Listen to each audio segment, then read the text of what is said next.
So, at number 60, we have Avenged Sevenfold, Hail to the King. I know a lot of people sneer at Avenged Sevenfold because they're, I don't know, accessible. A lot of metal purists don't consider them proper metal or whatever. I don't know. I believe they were sort of metalcore to begin with. I don't know. I don't really like their early work. Around the time of Nightmare, I believe, they started to get more of a classic heavy metal sound going on. But people find them cheesy and they like to sneer at them. But this album, Hail to the King, doesn't seem to be... I don't know. Maybe it is... I think it depends whether you like Avenged Sevenfold or not. I like this album. This is the only Avenged Sevenfold album I have. But I find some of the lyrics to be quite intelligent. Maybe that's going a bit too far. But I don't know. It's got a classic heavy metal sound to it, which I appreciate. You know, that there's a more recent modern band trying to do that a little bit.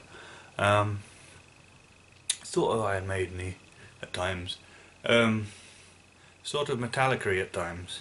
I do recognise that Hail to the King, the title track on this album, does actually have a kind of Metallica feel, at least to the vocal delivery. Yeah, but I actually find their lyrics kind of quite thoughtful and quite thought-provoking at times on this album, and musically as well. I enjoy this album. It's more melodic and accessible than a lot of metal, but that doesn't mean it's bad. I like Shepherd of Fire. It's a typical devil as liberator song in a way, but I think it's very well written in the way it expresses itself. I like the lyrics of the song. I appreciate the vibe of the song, and I like it. Hail to the King seems to me to be religion as tyranny, unless it's like the flip side of that devil as liberator, religion as tyranny thing. Though sometimes when I listen to this song I think it could be about Game of Thrones and King Joffrey, so I don't know. But Hail to the King is also a very good song. Yeah, there's a bit of a Metallica feel to the vocal delivery in it. I can see why people sort of sneer at them in a way, but I like it.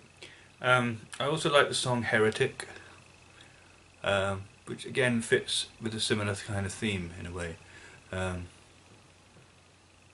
I like that song. I think it's a good song as well, Heretic. And then at the end we have Planets and we have Acid Rain, which not only do I find Planets very exciting, a song about, you know, an impending apocalypse, but Acid Rain, the song after it, which seems to be, it's such a beautiful song about death and mortality, about facing this end, this apocalyptic end, with a sort of peace and acceptance, you know, and there's some deep lyrics in there about, you know, life wouldn't have no meaning if there never was an end, and it's beautiful as well. It's actually quite emotional. It moves me quite a lot, the song Acid Rain. Children still play in the garden, dance as the sun slips away, not even stars last forever. And this is the weird line, cleanse me, acid rain. Or cleanse us, acid rain. It's almost like accepting the inevitable that we all fear. I've said this before about Kali and the goddess Kali and what she represents. But this is what this is. It's like the end is here, but you don't have. You can sort of accept it with, make peace with it almost. And it's like inevitably we all die in the end. Not even stars last forever. Life wouldn't be so precious if there never was an end to it. And so you sort of have to find that place where you can make peace with the fact that we all of us die in the end. But I'm not doing justice to just how beautiful and moving a song Acid Rain is. And this is a depth in their work which I don't think is always appreciated. And yeah, I like this album. Number 59, Metallica Kill 'Em All. Yes, the debut album by Metallica, thrash metal, the beginning of thrash metal properly. Venom sort of started it, various other bands like Motorhead pointed the way, but the American thrash metal movement of the mid-80s, as we know it, started really with this debut album by Metallica, Kill 'Em All. It's raw. It's raw. It's very Motorhead influenced. It's not as polished or as progressive as their later stuff. It's raw, it's punchy, it's aggressive, it's thrash metal, it's awesome, it's enjoyable, it shows a lot of musical skill. The epic song Four Horsemen, the bass solo of Anesthesia Pulling Teeth, which, you know, doesn't sound like a bass because it's played so high on the neck, and that distortion pedal that Cliff Burton put on his bass, it gives it it sounds like a lead guitar playing low in the register, but it's actually a bass guitar playing high in the register, and it's amazing. And that's why Cliff Burton's so missed and so beloved. But you know, wonderful thrashing songs like Whiplash, Phantom Lord, No Remorse, Seek and Destroy, kind of a signature tune of Metallica's in a way, of early Metallica, and it's a highly enjoyable album, and it's thrash, and it's cool, and it's raw, and it's brutal, and yeah. So, number 58 is Immolation, Unholy Cult. Yeah, quite late, a death metal album I like that's not early Florida death metal, that's kind of, it's 2002 I think it was, it's early noughties, it's not late 80s or early 90s, so it's a bit of a later death metal album. Immolation, although they were going from early 90s, so they are a band with some pedigree, nevertheless this is it's not Florida death metal. I think they're from New York, Immolation, and Unholy Cult, yeah. I mean, I like to say that Immolation are like atheist death metal. See, a lot of bands in extreme metal are satanic. When they're expressing anti-Christian lyrics, it's often like a little bit satanic and blasphemous, probably just to piss Christians off mostly, although in the case of the black metal bands it seems to be authentic. But you know, you get a lot of this satanic kind of extreme metal. When anti-Christian sentiments are expressed, it's often with a veneer of, like, you know, Satan. But even when it's done intelligently, like Morbid Angel did. But Immolation, they don't do that. They don't do the devil worship thing. They just express anti-Christian sentiment. And in death metal always seems to be about gore, or it seems to be, you know, and this is melodic death metal, which is almost like a different thing. But your proper death metal, it's either about gore, and a lot of it is about gore, various forms of horror film aesthetic of like cutting the body up and doing horrible things to bodies, and you know, the gore thing. Or when it does stray from that, it tends to do what black metal does and do the whole, you know, anti-Christian devil Satan kind of thing. Immolation seem to express anti-Christian sentiments, especially on this album, Unholy Cult, but they don't do it in a Satanism kind of way. They do it so I often call them atheist metal for that reason. Borne out perfectly by the album cover. The cover art's awesome. You've got like this shadow. You've got like, I think, the edge of a church, but you've got this like the shadow cast by the cross on the ground, big fucking shadow of the cross, and in the middle of that cross is this like demonic, monstrous kind of face going ah. And the album's called Unholy Cult, and it really seems to be saying that Christianity is an unholy cult. It's an evil cult, you know, which I fucking love that thing myself. But my favourite song on the album is Rival the Eminent. It's some of the lyrics on this are brilliant. I'll be my own leader, I'll be my own saviour, I'll be the strength that carries, I'll be the light that guides. And it says, don't you dare pity me, I've made my choice and I'll prove you wrong. And this is why I say Immolation are like atheist metal. And there's other great songs in there. Unholy Cult, Immolation, brilliant. The music is like weird, jarring kind of riffs of, I can't explain it. They've got a really good style to them, Immolation, and I find it very exciting to listen to, and I think there's nobody quite like them, to be honest. Immolation, brilliant band, and this is the album that I've got of theirs, and I love it. Number 57, Iron Maiden, Somewhere in Time.